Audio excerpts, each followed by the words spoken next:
Selamat pagi dan terima kasih kepada panitia yang telah memberikan kesempatan kepada saya untuk dapat berpartisipasi pada webinar kali ini.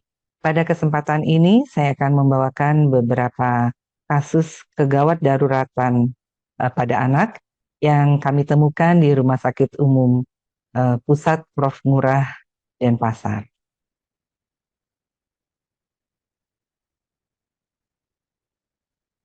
Kasus-kasus yang akan saya bawakan adalah kasus kegawat daruratan pada sistem muskuloskeletal, sistem pencernaan, dan sistem urogenitalia.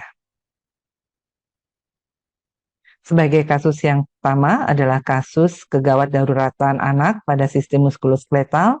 Di sini pasien adalah seorang anak laki-laki usia 18 tahun yang mengeluh nyeri pada tangan kiri setelah terjatuh dari sepeda. Dari hasil pemeriksaan foto wrist joint, kita lihat di sini adanya slip atau pergeseran pada epiphyseal growth plate pada radius distal, dan semakin jelas kita lihat pada lateral view. Gambaran ini menunjukkan suatu fraktur yang terjadi pada tulang-tulang yang imatur, yaitu fraktur Salter Harris tipe 1. Selanjutnya pada kasus kedua, ini adalah seorang anak laki-laki usia 13 tahun dengan keluhan nyeri pada tangan kiri. Dan dari gambaran wrist joint yang dilakukan, dari foto polosnya kita lihat di sini adanya fraktur yang melibatkan epiphyseal growth plate dan metaphyse yang merupakan gambaran dari fraktur Salter Harris tipe 2. Selanjutnya pada kasus ketiga adalah foto wrist joint dari seorang anak laki-laki usia 15 tahun dengan keluhan nyeri pada tangan kiri setelah mengalami trauma. Dari hasil foto polosnya kita lihat adanya fraktur yang melibatkan epiphyseal growth plate dan epiphyse. Ini adalah gambaran dari Salter Harris tipe 3. Jadi Salter Harris adalah suatu fraktur yang terjadi dengan melibatkan epiphyseal growth plate. Ada 5 tipe, yaitu tipe pertama adalah slip pada epiphyseal growth plate. Tipe kedua adalah fraktur pada epiphyseal growth plate disertai dengan fraktur pada metaphyse. Kemudian tipe ketiga adalah fraktur yang melibatkan epiphyseal growth plate dan epiphyse. Sedangkan tipe keempat adalah transversal fraktur atau transfer fraktur yang melibatkan epiphyse dan metaphyse. Dan tipe kelima atau tipe terakhir adalah impaksi pada epiphyseal growth plate. Selanjutnya pada kasus keempat, di sini adalah seorang anak perempuan usia 3 tahun, nyeri pada tangan kanan setelah terjatuh dari tempat tidur. Dari hasil pemeriksaan antebrachi AP dan lateral, kita lihat di sini adanya suatu garis fraktur incomplete pada ulna sepertiga media dan juga garis fraktur incomplete pada radius sepertiga media yang merupakan gambaran dari green stick fraktur.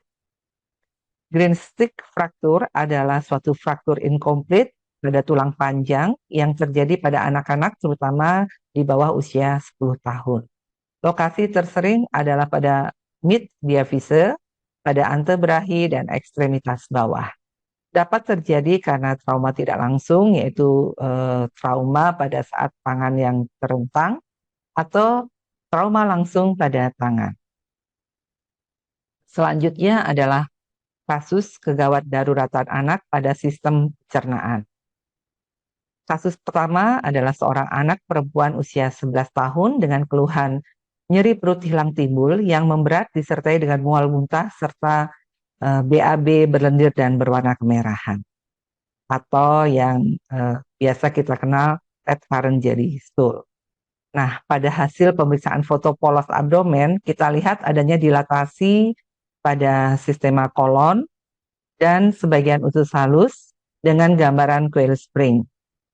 Sedangkan pada segmen kolon yang mengalami dilatasi, kita lihat adanya suatu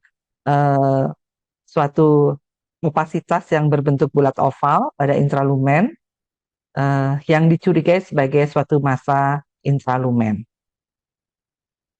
Dari hasil pemeriksaan USG abdomen menunjukkan adanya segmen usus yang kolaps pada kuadran kanan bawah dengan gambaran bowel in bowel sign dan vaskularisasi pada segmen usus yang kolaps itu tidak ditemukan atau sudah menghilang, disertai dengan dilatasi pada usus-usus di kuadran kanan atas dan kanan bawah dengan adanya cairan bebas yang minimal. Gambaran ini menunjukkan tanda-tanda adanya invaginasi dengan ileus obstruksi. Pada hasil pemeriksaan CT scan, kita melihat adanya invaginasi iliokolikal disertai dengan adanya multiple polip pada ilium dan kolon sesuai dengan tanda panah yang ada. Itu menunjukkan adanya massa intralumen yang merupakan suatu gambaran polip karena dindingnya licin, kemudian tidak ada kontras enhancement-nya. Pada hasil operasi ditemukan adanya invaginasi iliokolikal disertai dengan poliposis. Pada hasil patologi anatomi menunjukkan adanya suatu inflammatory polyps dengan erosi yang luas pada ilium. Kasus berikutnya adalah seorang anak perempuan usia 5 bulan dengan keluhan BAB berdarah disertai dengan muntah-muntah sejak 3 hari. Pada hasil pemeriksaan fotokopolos, kita melihat adanya distensi abdomen disertai dengan dilatasi sebagian usus halus, kemudian tidak tampak adanya usus pada sistema kolon. Gambaran ini menunjukkan adanya obstruksi total pada usus halus. Pada hasil pemeriksaan USG, kita melihat adanya gambaran target sign yang ditunjukkan pada lingkaran kuning dengan vaskularisasi pada target yang sudah menghilang. Gambaran ini menunjukkan adanya suatu intusubsepsi dengan kecurigaan adanya suatu nekrosis. Hasil operasi menunjukkan adanya intusubsepsi iliokolokolikal dengan area nekrosis dan perdarahan yang luas disertai dengan adanya limfadenopati intralumen.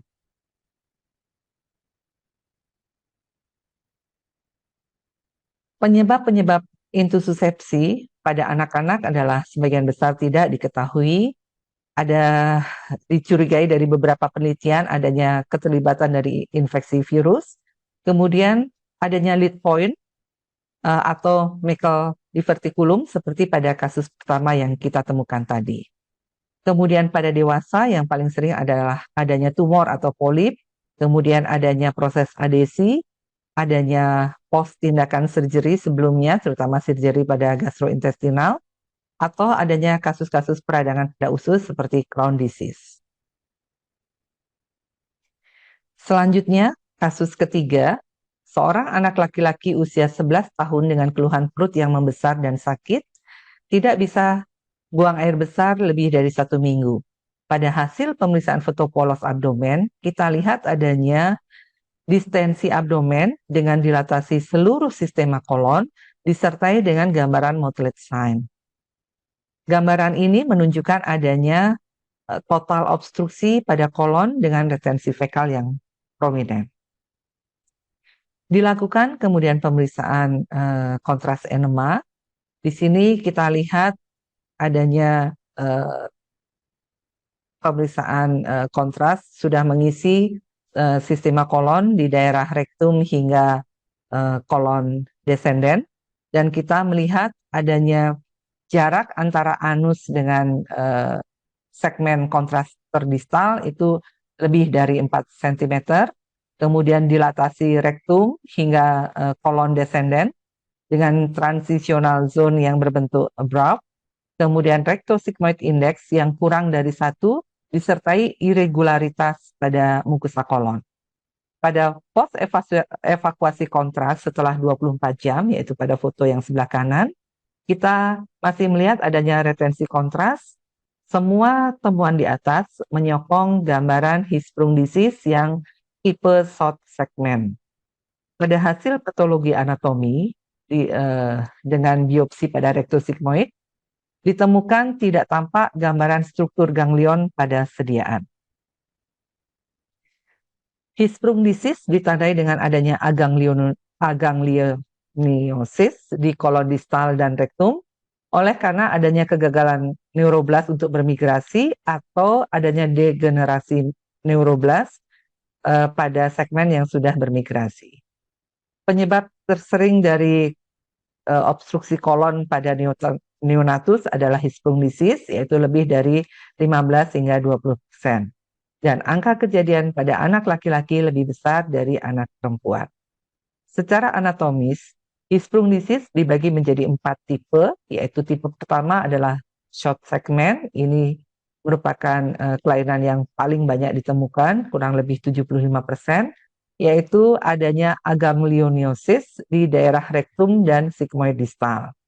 Sedangkan tipe berikutnya adalah long segment, ini adalah 15% dari angka kejadian Hirschsprung disease, di mana melibatkan flexuralinalis hingga kolon transversum. Sedangkan tipe ketiga adalah total colonic aganglionosis, yaitu hanya sekitar 2 hingga 13% dari kejadian Hirschsprung disease. Pada kasus ini kadang aganglionnya dapat kita lihat hingga ke segmen usus halus atau ilium. Kemudian yang tipe keempat yaitu adalah ultra short segment, di mana hanya melibatkan 3 hingga 4 cm bagian usus di atas dari sphincter anal intern.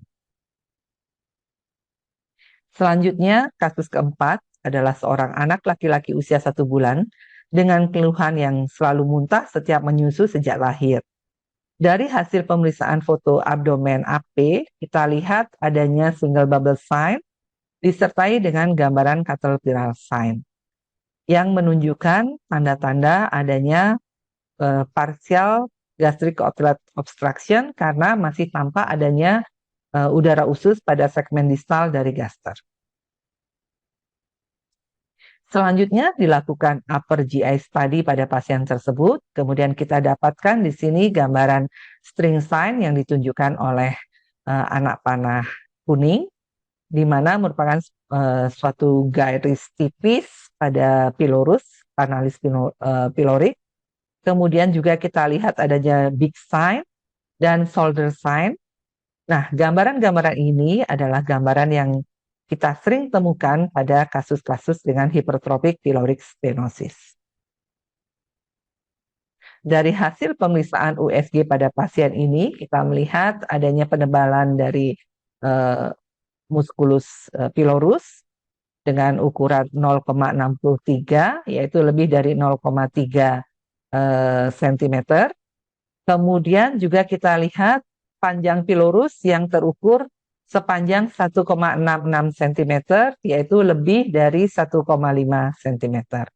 Dengan lumen pylorus yang menyempit, yang ditunjukkan oleh anak panah kuning. Selanjutnya, kita bisa lihat di sini skematik HPS. Insidennya adalah 2 hingga 5 per 1000 kelahiran, dominan pada laki-laki dengan perbandingan 4:1. Gejala biasanya timbul pada usia setelah 3 minggu, peaknya pada usia 6 hingga 12 minggu, berupa muntah proyektil yang non-bilus.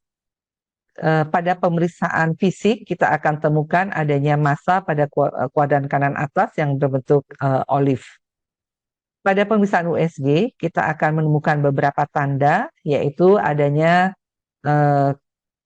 ketebalan dari musculus pylorus yang lebih dari 3 mm atau 0,3 cm.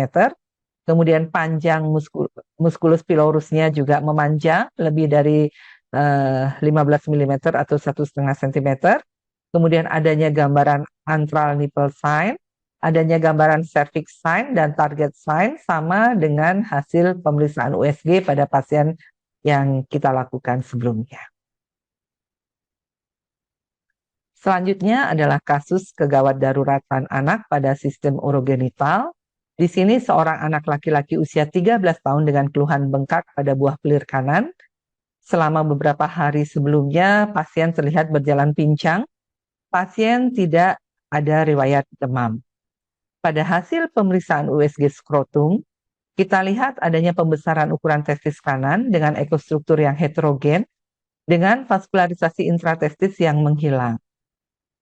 Pada spermatikot kanan, kita lihat adanya gambaran Whirlpool sign menyokong gambaran torsiotestis kanan. Pasien ini juga telah dilakukan suatu tindakan operatif berupa orchidektomi kanan. Torsiotestis merupakan suatu keadaan pada saat testis memutar pada korda spermatika atau spermatikot yang mengakibatkan terputusnya suplai darah. Gejala yang paling umum terjadi adalah adanya nyeri testis secara tiba-tiba.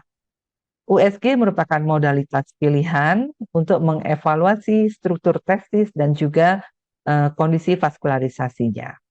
Gambaran yang dapat kita temukan pada USG adalah adanya Whirlpool sign pada spermatikot, kemudian ukuran testis yang membesar, kemudian adanya penebalan kulit pada skrotum, adanya hidrokel reaktif, dan juga adanya perubahan pada ekostruktur parenkim terutama pada fase-fase di mana sudah terjadi nekrosis. Demikian yang dapat kami sampaikan. Kurang lebihnya kami mohon maaf. Semoga kasus-kasus yang kami sampaikan dapat membawa manfaat bagi kita semua. Terima kasih.